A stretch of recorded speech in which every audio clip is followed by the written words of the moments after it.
നമസ്കാരം. എഡിറ്റോറിയലിലേക്ക് സ്വാഗതം. ഇന്ന് കേരളം കാത്തിരുന്ന ഒരു ശിക്ഷാവിധിയാണ് വന്നത്. രഞ്ജിത്ത് ശ്രീനിവാസൻ വധക്കേസിൽ കുറ്റക്കാരാണ് എന്ന് കോടതി 2 ദിവസം മുന്നേ തന്നെ കണ്ടെത്തിയ 15 പ്രതികൾക്കും വധശിക്ഷ നൽകിയ അത്യപൂർവമായ ഒരു വിധിയാണ് ഇന്ന് പുറത്തു വന്നത്. സത്യത്തിൽ ഇത് മതഭീകരതയ്ക്കെതിരായുള്ള ഒരു വലിയ കോടതി ഉത്തരവല്ലേ? തീർച്ചയായിട്ടും രാഷ്ട്രീയ പോരാട്ടങ്ങൾ കണ്ടു വളർന്ന ഒരു സംസ്ഥാനമാണ് കേരളം. അതുകൊണ്ട് തന്നെ ഇവിടെ രാഷ്ട്രീയ കൊലപാതകങ്ങൾ കഴിഞ്ഞകാല കേരള ചരിത്രം പരിശോധിക്കുകയാണെങ്കിൽ ഒട്ടനവധി കൊലപാതകങ്ങൾ ഉണ്ടായിട്ടുണ്ട്. എന്നാൽ ഈ ഒരു രഞ്ജിത്ത് ശ്രീനിവാസന്റെ കൊലപാതകം അതിൽ നിന്ന് എങ്ങനെ വ്യത്യസ്തമാകുന്നു എന്ന് ചോദിച്ചാൽ, ഈ പറഞ്ഞതുപോലെ മതഭീകരത നിറഞ്ഞു നിൽക്കുന്ന, രാഷ്ട്രീയത്തിനും അപ്പുറം ഉള്ള മതഭീകരത, അത് ഒരുപക്ഷെ സമൂഹത്തിന് തന്നെ ഭീഷണിയായി മാറിയേക്കാവുന്ന ഒരു വലിയ വിപത്തെന്ന് കണ്ടറിഞ്ഞുകൊണ്ടാണ് ഇപ്പോൾ കോടതി തന്നെ വലിയൊരു വധശിക്ഷ, ഒരുപക്ഷെ ചരിത്രപരമായി കേരളത്തിൽ ആദ്യമായിട്ടാണ് 15 പേർക്ക് ഒരുമിച്ച് വധശിക്ഷ കൊടുക്കുന്ന ഒരു വിധി വരുന്നത്. ഇത് സമാനതകളില്ലാത്ത ഒരു വിധി എന്ന് തന്നെ വേണം പറയാൻ. ഇന്ത്യയിൽ ഒരുപക്ഷെ ഇത് 4ാമത്തെ ഏറ്റവും വലിയ ഈ പ്രതികൾക്ക് വധശിക്ഷ നേടിക്കൊടുക്കുന്ന ഒരു വിധി കൂടിയായി മാറുകയാണ്. കേരളത്തിൽ 1ാമതാണിത്. ഇന്ത്യയുടെ കാര്യത്തിൽ നോക്കുകയാണെങ്കിൽ 2008 അഹമ്മദാബാദ് കലാപ കേസിൽ അന്ന് 49 പേരെയാണ് കോടതി കുറ്റക്കാരെന്ന് കണ്ടെത്തിയത്. അതിൽ 38 പേർക്ക് വധശിക്ഷ ലഭിച്ചിരുന്നു. അതുപോലെ തന്നെ രാജീവ് ഗാന്ധി വധക്കേസിൽ 26 പ്രതികളെയാണ് ടാഡ കോടതി വധശിക്ഷയ്ക്ക് വിധിച്ചിരുന്നത്. അതുപോലെ 2010 ബീഹാർ ദലിത് കൂട്ടക്കൊലയിലാണ് 16 പേർക്ക് തൂക്കുകയർ വിധിച്ച മറ്റൊരു വിധി. അതിനുശേഷം ഇത് ഒരുപക്ഷെ കേരളത്തിൽ നിന്നുള്ള ഈ രഞ്ജിത്ത് ശ്രീനിവാസൻ കൊലപാതക കേസിലെ ഈ ഒരു വിധി ന്യായം തന്നെയാണ് ഈ പറഞ്ഞതുപോലെ ഏറ്റവും കൂടുതൽ പ്രതികൾക്ക് തൂക്കുകയർ നേടിക്കൊടുക്കുന്ന ഒരു വിധി എന്ന് പറയുന്നത്.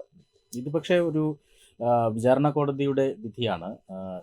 ഒരാൾ കൊല്ലപ്പെട്ട ഒരു കൊലപാതക കേസിൽ ഒരുപക്ഷെ രാജീവ് ഗാന്ധിക്ക് ശേഷം ഇത്രയധികം ആളുകൾ തൂക്കിലേറ്റപ്പെടുന്നത് അല്ലെങ്കിൽ തൂക്കുകയർ വിധിക്കുന്നത് ഒരുപക്ഷെ ഈ രഞ്ജിത്ത് ശ്രീനിവാസൻ കേസിലായിരിക്കാം.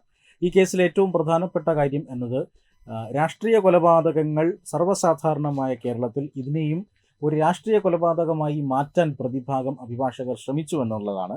ആ ശ്രമത്തിന് കോടതി ചെവി കൊടുത്തില്ല എന്ന് മാത്രമല്ല, ഇത് ഭീകരപ്രവർത്തനമാണ് എന്ന് തെളിയിക്കാൻ പ്രോസിക്യൂഷന് സാധിച്ചിരിക്കുന്നു. കാരണം ലിസ്റ്റ് തയ്യാറാക്കി വെച്ച് ഒരു സംഘടന തന്നെ ഈ പ്രതികൾക്ക് പിന്നിൽ പ്രവർത്തിച്ചുകൊണ്ട് അതിൽ ആ ലിസ്റ്റിൽ ഏറെയും BJP RSS പ്രവർത്തകരായിരുന്നു. പോപ്പുലർ ഫ്രണ്ടിന്റെ ഒരു പ്രവർത്തന ശൈലി തന്നെ ഇതായിരുന്നു. പോപ്പുലർ ഫ്രണ്ട് ഇത്തരത്തിൽ തീവ്രവാദ പ്രവർത്തനങ്ങൾ കേരളത്തിൽ നടത്തിയിരുന്നു എന്നുള്ളതിൻ്റെ ഒരു തെളിവ് കൂടിയാണ് ഈ കോടതിയുടെ വിചാരണ കോടതിയുടെ വിധി എന്ന് പറയുന്നത്. തീർച്ചയായും ഈ 15 പ്രതികൾ, അതിൽ ഗൂഢാലോചനക്കാരെ കൂടി തൂക്കുകയറിലേക്ക് വിടുന്ന രീതിയിൽ 15 പേർക്കും തൂക്കുകയർ വിധിക്കുക എന്ന് പറഞ്ഞാൽ അത് അത്യപൂർവം എന്ന് തന്നെ നേരത്തെ പറഞ്ഞതുപോലെ പറയാൻ സാധിക്കും. ഇതിൻ്റെ ഗൂഢാലോചനയുടെ പാർട്ട് അത് ഏറ്റവും കൂടുതൽ സ്ട്രോങ് ആവുന്നത് നേരത്തെ പറഞ്ഞ ഹിറ്റ് ലിസ്റ്റാണ്. ഒരു സംഘടന ഹിറ്റ് ലിസ്റ്റ് തയ്യാറാക്കി അത് ഏറ്റവും കൂടുതൽ എതിർ രാഷ്ട്രീയം എന്നുള്ളതിലുപരി ഇതര മതവിഭാഗക്കാരെ ഭീഷണിപ്പെടുത്തുക, സമൂഹത്തിൽ ഉള്ള ഒരു സാമുദായിക സൗഹാർദ്ദം ഇല്ലാതാക്കുക എന്നീ ലക്ഷ്യത്തോടു കൂടി ഒരു സംഘടന പുറകിൽ നിന്ന് ചെയ്യിച്ച ഒരു കൊലപാതകം എന്ന കേസിലാണ്. ഇതിൽ ഏറ്റവും പൈശാചികമായ കാര്യം എന്ന് പറയുന്നത് അമ്മയുടെയും മക്കളുടെയും മുന്നിലിട്ടാണ് കൊലപ്പെടുത്തിയത് എന്നുള്ളതാണ്. വീട്ടിൽ കയറി ചെന്ന് ആ വീട്ടിനുള്ളിൽ വെച്ചാണ് ഈ കൊടും പാതകം ചെയ്തു എന്നുള്ളതാണ് കോടതി പ്രത്യേകം നിരീക്ഷിച്ചിട്ടുള്ള ഒരു കാര്യം. അതുപോലെ തന്നെ ഇവർ ഈ കൃത്യം ചെയ്തിരിക്കുന്ന ഒരു സ്വഭാവത്തിന്റെ രീതി സാധാരണക്കാർക്ക് ചെയ്യാൻ കഴിയാത്ത രീതിയിലാണ്. കൂടം ഉപയോഗിച്ച് മുഖം അടിച്ചു തകർക്കുക, കോടാലിക്ക് വെട്ടുക, ഇത്തരത്തിലുള്ള പൈശാചികമായ കൃത്യങ്ങൾ ചെയ്യുക. ശരിക്കും അത്രയും ഭീകരാത്മകമായ ഒരു അന്തരീക്ഷം സൃഷ്ടിക്കുന്ന ഒരു സംഘടനയ്ക്കോ അല്ലെങ്കിൽ അതുമായി ബന്ധപ്പെട്ട് പ്രവർത്തിക്കുന്ന ആൾക്കാർക്ക് മാത്രമേ അത്രയും പൈശാചികമായ കൃത്യം ചെയ്യാൻ കഴിയുകയുള്ളൂ എന്നായിരുന്നു പ്രോസിക്യൂഷന്റെ വാദം. അത് കോടതിക്ക് കൃത്യമായി ബോധ്യപ്പെടുകയും ചെയ്തു എന്നുള്ളതാണ്. അതുകൊണ്ടാണ് 1 മുതൽ 12 വരെയുള്ള പ്രതികളാണ് ഇതിൽ നേരിട്ട് ഇടപെട്ടിട്ടുള്ളത്. എന്നിട്ടും ആ 1 മുതൽ 15 വരെയുള്ള പ്രതികൾക്ക് കൃത്യമായി ഗൂഢാലോചനയിൽ ഉൾപ്പെട്ടവർക്ക് കൂടി വധശിക്ഷ നേടിക്കൊടുക്കുന്നതിൽ പ്രോസിക്യൂഷൻ വിജയിച്ചത്.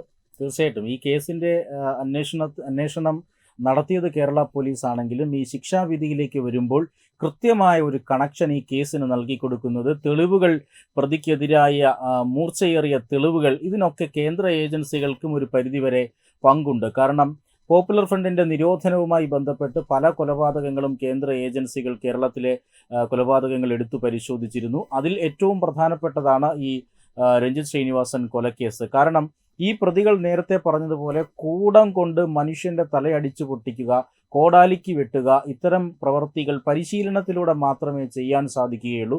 ഈ പരിശീലനം ഈ സംഘത്തിന് ലഭിച്ചത് കേരളത്തിലെ പല ഭീകര പരിശീലന കേന്ദ്രങ്ങളിൽ നിന്നുമായിരുന്നു. പിൽക്കാലത്ത് ഈ ഭീകര പരിശീലന കേന്ദ്രങ്ങളെല്ലാം കേന്ദ്ര ഏജൻസികൾ കണ്ടുപിടിക്കുകയും കണ്ടുകെട്ടുകയും ഒക്കെ ചെയ്തിരുന്നു. ഇതൊക്കെ ഈ കേസിൻ്റെ അന്വേഷണത്തിന് സഹായകമായി എന്ന് തന്നെ പറയണം. കാരണം ഡിസംബർ 19 തീയതി 2021 ഡിസംബർ 19 രഞ്ജിത്ത് ശ്രീനിവാസൻ കൊല്ലപ്പെടുന്നത് എങ്കിൽ തന്നെയും അന്ന് തലേ ദിവസം വൈകുന്നേരം മുതൽ തന്നെ, അതായത് ഡിസംബർ 18 വൈകുന്നേരം മുതൽ തന്നെ രഞ്ജിത്ത് ശ്രീനിവാസൻ ഇവരുടെ ഒരു റഡാറിലായിരുന്നു. അദ്ദേഹത്തിൻ്റെ ഓഫീസിൽ വെച്ച് അദ്ദേഹത്തെ കൊലപ്പെടുത്താനുള്ള ശ്രമം നടത്തുന്നു. ഭീകരവാദികൾ ഈ ശ്രീനിവാസൻ അറിയാതെ തന്നെ അദ്ദേഹത്തെ വളഞ്ഞിരുന്നു എന്ന് വേണം കരുതാൻ. പക്ഷേ പ്രതികൂലമായ ചില സാഹചര്യങ്ങൾ കാരണം അവർ അന്നേ ദിവസം ആ ഉദ്യമത്തിൽ നിന്ന് പിന്മാറി എന്നാണ് പ്രോസിക്യൂഷൻ പറയുന്നത്. അതിനുശേഷം 19 തീയതി ഈ അദ്ദേഹത്തിൻ്റെ വീട്ടുപടിക്കൽ വെച്ച് അദ്ദേഹം പ്രഭാത സവാരിക്ക് ഇറങ്ങുന്നതിന് തൊട്ട് മുന്നേയായി അദ്ദേഹത്തെ ഇവർ ആക്രമിക്കുകയായിരുന്നു എന്നുള്ളതാണ്. ഈ ഡിസംബർ 18 മുതൽ ഇങ്ങോട്ട് വരെയുള്ള എല്ലാ പ്രവർത്തനങ്ങളും, ഈ ഭീകര സംഘത്തിൻ്റെ പ്രവർത്തനങ്ങളെയും കൂട്ടിയിണക്കാൻ അന്വേഷണ സംഘത്തിന് സാധിച്ചു. ഇതിനാവശ്യമായ തെളിവുകൾ നിരത്താൻ അന്വേഷണ സംഘത്തിന് സാധിച്ചു. അതുകൊണ്ട് തന്നെ ഇവരുടെ ക്രൂരമായ കൊലപാതകം, അതിന് പുറകിലെ ഇൻറ്റൻഷൻ എല്ലാം തന്നെ കോടതിക്ക് മുമ്പിൽ ബോധ്യപ്പെടുത്താൻ അന്വേഷണ സംഘത്തിനും പ്രോസിക്യൂഷനും സാധിച്ചു. അതിന്റെ ഫലമായിട്ടാണ് ദയയില്ലാത്ത ഒരു സമീപനം കോടതി സ്വീകരിക്കുന്നതും ക്യാപിറ്റൽ പണിഷ്മെന്റ്. രഞ്ജിത്ത് ശ്രീനിവാസന്റെ ഒരു സ്വഭാവ സവിശേഷത എന്ന് പറയുന്നത് രാഷ്ട്രീയത്തിനും അപ്പുറം വിശാലമായ ബന്ധങ്ങൾ സൂക്ഷിച്ചിട്ടുള്ള ഈ പറഞ്ഞ SDPIയുടെ നേതാക്കളുമായിട്ടുമൊക്കെ അദ്ദേഹം സൗഹൃദപരമായി പോലും അദ്ദേഹത്തിന് ചില ബന്ധങ്ങളുണ്ടായിരുന്നു ഈ രാഷ്ട്രീയത്തിനും അപ്പുറം. എന്നാൽ അതൊന്നും മനസാക്ഷിക്ക് എടുക്കാതെയാണ് ഈ ഒരു പ്രവൃത്തിയിലേക്ക് പോയത് എന്നുള്ളത് അത്യന്തം ദാരുണമായി തന്നെ ഈ പ്രോസിക്യൂഷൻ പല ഭാഗങ്ങളിലും ചൂണ്ടിക്കാണിച്ചിട്ടുണ്ട്. മറ്റൊരു സംഭവം, ഇന്നിപ്പോൾ മറ്റ് മാധ്യമങ്ങളിൽ ഈ വിധി വന്നതിന് ശേഷം രഞ്ജിത്ത് ശ്രീനിവാസന്റെ ബന്ധുക്കളുടെ ബൈറ്റുകൾ വന്നിരുന്നു. അതിലൊക്കെ അവർ സൂചിപ്പിച്ചിരുന്നു ഈ മറ്റ് സംഘടനകളിൽ നിന്നുള്ള സ്ത്രീകൾ പോലും പലപ്പോഴും ഇവർക്ക് മുന്നറിയിപ്പ് നൽകിയിരുന്നതായി പറയപ്പെടുന്നു, ഇദ്ദേഹത്തിന്റെ ജീവൻ അപകടത്തിലാകും എന്നുള്ള രീതിയിൽ. അപ്പോൾ അങ്ങനെയൊക്കെ ഒരു ഭീഷണി നിലനിന്നിരുന്ന ഒരു സമയം കൂടിയായിരുന്നു അത് എന്ന് നമുക്ക് അനുമാനിക്കാം. തീർച്ചയായും ഈ വിധിയുടെ മറ്റൊരു പ്രധാനപ്പെട്ട വശം എന്ന് പറയുന്നത് ഈ പ്രതികളെല്ലാം തന്നെ പോപ്പുലർ ഫ്രണ്ടിൻ്റെയും SDPIയുടെയും പ്രവർത്തകരാണ്. പോപ്പുലർ ഫ്രണ്ടിൻ്റെയും ചില അനുബന്ധ സംഘടനകളെയും ഒക്കെ തന്നെ ഭീകരപ്രവർത്തനങ്ങളുടെ പേരിൽ കേന്ദ്ര സർക്കാർ ഏതാണ്ട് ഒരു വർഷം മുമ്പ് നിരോധിച്ചതാണ്.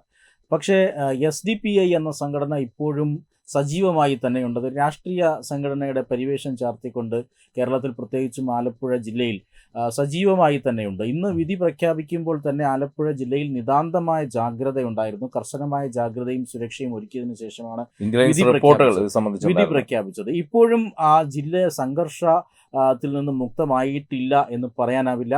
തീർച്ചയായും ആലപ്പുഴയെ സംബന്ധിച്ചിടത്തോളം അവിടെ ഇപ്പോഴും വലിയ സുരക്ഷാ പ്രശ്നങ്ങളുണ്ട്. ഒരുപക്ഷെ കേന്ദ്ര ഏജൻസികൾ ഈ SDPIയുടെ നിരോധനത്തിലേക്കും ഈ വിധിക്ക് ശേഷം പോയേക്കാം എന്നൊരു സൂചനയും വരുന്നുണ്ട്. അതായത് പോപ്പുലർ ഫ്രണ്ടിൻ്റെ അനുബന്ധ സംഘടനകളെല്ലാം തന്നെ അവരുടെ ഈ ജീവകാരുണ്യ പ്രവർത്തനങ്ങൾ നടത്തിയിരുന്ന സംഘടനകളടക്കം നിരോധിക്കപ്പെട്ടു കഴിഞ്ഞു. ഇനി ബാക്കിയുള്ളത് SDPI ആണ്. ആ SDPI പ്രതികളുടെ പങ്ക് ഈ ഭീകരപ്രവർത്തനത്തിൽ ഈ വിധിയോടുകൂടി തെളിഞ്ഞിരിക്കുന്നു. തീർച്ചയായും ഒരുപക്ഷെ ഇനി അടുത്ത കേന്ദ്ര ഏജൻസികളുടെ നീക്കം SDPI നിരോധനമായിരിക്കാം എന്നൊരു സൂചനയും വരുന്നുണ്ട്. മറ്റൊരു പ്രധാനപ്പെട്ട കാര്യം കുമാർ, ഈ കഴിഞ്ഞ 5 പതിറ്റാണ്ടോളമായി കേരളത്തിൽ തുടർന്നു വരുന്ന രാഷ്ട്രീയ പോരാട്ടങ്ങൾ, അതിൽ ഒട്ടനവധി ജീവഹാനികൾ സംഭവിച്ചിട്ടുണ്ട്.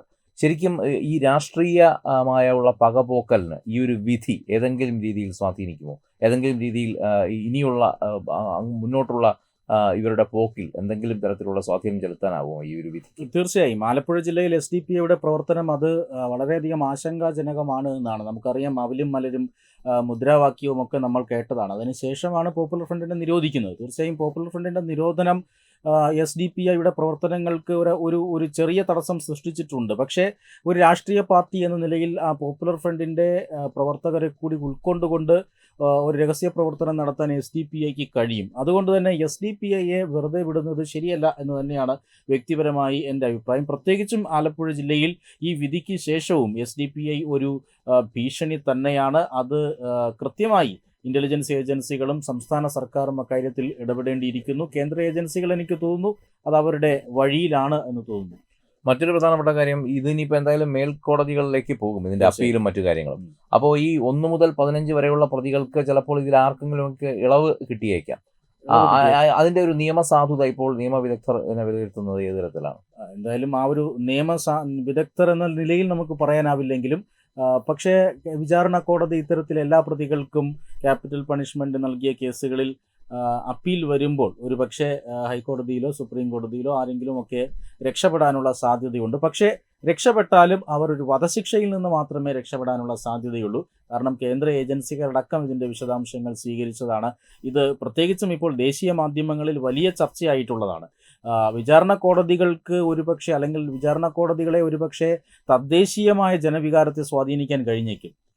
പക്ഷെ അത് ഹൈക്കോടതിയിലോ അല്ലെങ്കിൽ സുപ്രീം കോടതിയിലോ പോകുമ്പോൾ ആ സ്വാധീനത്തിൽ നിന്നും ആ കോടതികൾ മുക്തരാണ്. അങ്ങനെ പലരും രക്ഷപ്പെട്ടു പോയിട്ടുണ്ട്. പക്ഷേ ഇത് ദേശീയ മാധ്യമങ്ങൾ ചർച്ച ചെയ്യുന്നുണ്ട്. രഞ്ജിത്ത് ശ്രീനിവാസൻ കൊലക്കേസിലുണ്ടായ ഇന്നത്തെ വിധി വളരെ വ്യാപകമായി തന്നെ ദേശീയ മാധ്യമങ്ങൾ ഇന്ത്യയിൽ തന്നെ 4ാമത്തെ വലിയ വിധിയായിട്ടാണ് ഇതിനെ ചർച്ച ചെയ്യുന്നത്. ഒരുപക്ഷെ എന്തെങ്കിലും തെളിവുകളുടെ അഭാവത്തിൽ ആരെങ്കിലും ഈ ഗൂഢാലോചനയിൽപ്പെടുന്നവർ, ഇപ്പോൾ ഇവരെ സഹായിച്ചവരടക്കമുള്ളവർ ഇപ്പോൾ ആ സഹായത്തിന്റെ പേരിൽ ഇപ്പോൾ വധശിക്ഷയ്ക്ക് വിധേയരായിട്ടുണ്ട്. പക്ഷെ ഇവർക്കൊക്കെ ഈ കൊലപാതകത്തെക്കുറിച്ച് അറിവുണ്ട് എന്ന് തെളിയിക്കാൻ സാധിച്ചിട്ടുണ്ട് എന്നുള്ളതാണ്.